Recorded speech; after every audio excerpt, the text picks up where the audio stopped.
बिस्मिल्लाहिर्रहमानिर्रहीम अस्सलाम वालेकुम। तुर्की के मास्टर अर्दोआन साहब ने आखिरकार जुमे की नमाज के बाद ये कबूल कर ही लिया कि सीरिया के अंदर ये जो आफतें चल रही हैं ये तमाम इन्होंने ही भेजी हैं।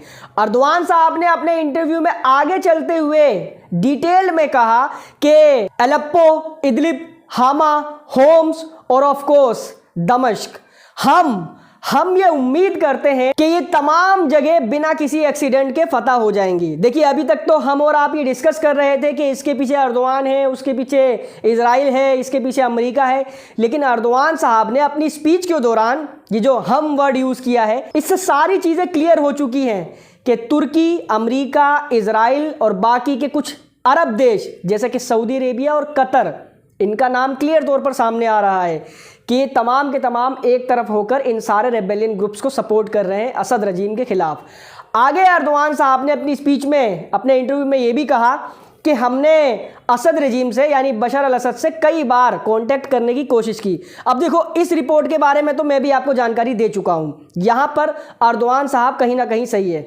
मैंने भी कई बार अपनी रिपोर्ट्स में बताया है कि अर्दोआन साहब असद साहब से कांटेक्ट कर रहे हैं कि चलो मिलकर बैठकर बात करते हैं, ये तमाम जो झगड़े हैं इनको बैठकर सुलझाते हैं और सीरिया के फ्यूचर को बातचीत के जरिए डिसाइड करने की कोशिश करते हैं।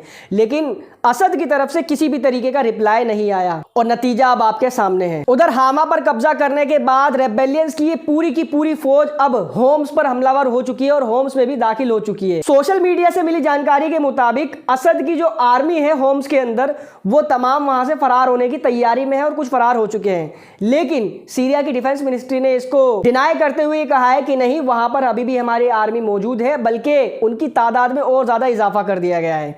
उधर होम्स में पहुंच चुकी रेबेलियन ग्रुप्स के ऊपर रशिया ने धड़ाधड़ बड़े लेवल पर एयर स्ट्राइक्स की हैं। हेलीकॉप्टर से भी कई सारी मिसाइलें दागी हैं, वीडियोस वगैरह सामने आई हैं। लेकिन ये तमाम चीज़ें भी इनके ऊपर ज़्यादा इफेक्टिव साबित नहीं हो पा रही है। कभी कभी तो मुझे ऐसा भी लगता है, देखो ये मैं अपना ओपिनियन दे रहा हूँ, मैं ये साबित नहीं कर रहा हूँ, ना ही मेरे पास कोई प्रूफ है। ओपिनियन जब इंसान देता है तो उसके लिए कोई प्रूफ देने की जरूरत नहीं होती। और ओपिनियन मेरा ये है कि रशिया, ईरान और असद रजीम, ये तीनों जानबूझ के अपने हाथ ढीले कर रहे हैं। अब वो क्यों कर रहे हैं, उसके पीछे क्या वजह हो सकती है, ये मुझे नहीं पता, लेकिन कुछ चीज़ें ऐसी हैं जो साबित कर रही हैं कि क्यों एक ये ग्रुप, भले ही चाहे इनके पास कितने भी एडवांस हथियार हो, कितना भी बड़ा सपोर्ट हो, लेकिन इस तरीके से आप खुद सोच के देखो, एक सामने से आया हुआ ग्रुप जिसके पास बहुत ज़्यादा एडवांस तरीके के हथियार नहीं है, सिर्फ ग्राउंड ऑफेंसिव के जरिए ये एक ऐसी आर्मी को पीछे ढकेल रही है जिसके पास दुनिया की सुपर पावर की एयरफोर्स का सपोर्ट है, ईरान की एक बहुत बड़ी मिलिट्री का सपोर्ट है, मिलिट्री इक्विपमेंट्स भी है, फिर ऊपर से असद रजीम जो खुद अपने आप में एक बहुत ताकतवर रजीम भी है। ये तमाम के तमाम इन ग्रुप्स के ग्राउंड ऑफेंसिव से अपने आप को पीछे खींच रहे हैं, वो भी इतनी तेजी से। ये बात मुझे कुछ हजम नहीं हुई। चलो अब मैं आपको ये भी बता देता हूं कि मेरा ये ओपिनियन आखिर बना कैसे। इजरायली आर्मी ने ये अनाउंस किया है कि वो सीरिया का जो ऑक्यूपाइड गोलान हाइट्स है, जिस पर इजराइल ने कब्जा किया हुआ है, वहां पर वो अपनी ग्राउंड फोर्स और एयर फोर्स को बढ़ा रहा है, मतलब उनकी तादाद में इजाफा कर रहा है, क्योंकि सीरिया के अंदर जो इंस्टेबिलिटी क्रिएट हुई है उससे वो अपने आप को पूरी तरीके से प्रिपेयर रखना चाहता है किसी भी सिनेरियो के लिए। अब ग्राउंड इन्वेजन तो हुआ है उधर नॉर्थ में, इजराइल है इधर साउथ में, तो इनको इतना डर क्यों लग रहा है? लेकिन वो भी हमें सोशल मीडिया के थ्रू ही पता चला है। देखो, ये बिल्कुल कंफर्म तो नहीं हो सकता, लेकिन दावे तो हर तरह के किए जाते हैं ना सोशल मीडिया पे। तो जो रेबेलियन ग्रुप्स के जो एफिलिएटेड अकाउंट्स हैं वो ये दावे कर रहे हैं। एक मैप भी जारी किया है ये आपकी स्क्रीन के ऊपर, कि पहले इन्होंने अलेप्पो पे कब्जा किया, इदलिब पे आए, फिर ये हामा पे गए, फिर ये होम्स पे गए, फिर ये दमिश्क पे जाएंगे और दमिश्क पे कब्जा करने के बाद ये गोलान हाइट्स के जरिए सीधा पहुंचेंगे फ़लस्तीन में। आहा, सोचने में तो कितना अच्छा लग रहा है। अगर ऐसा हो जाता है तो चलो गिर जाने दो असद की सरकार।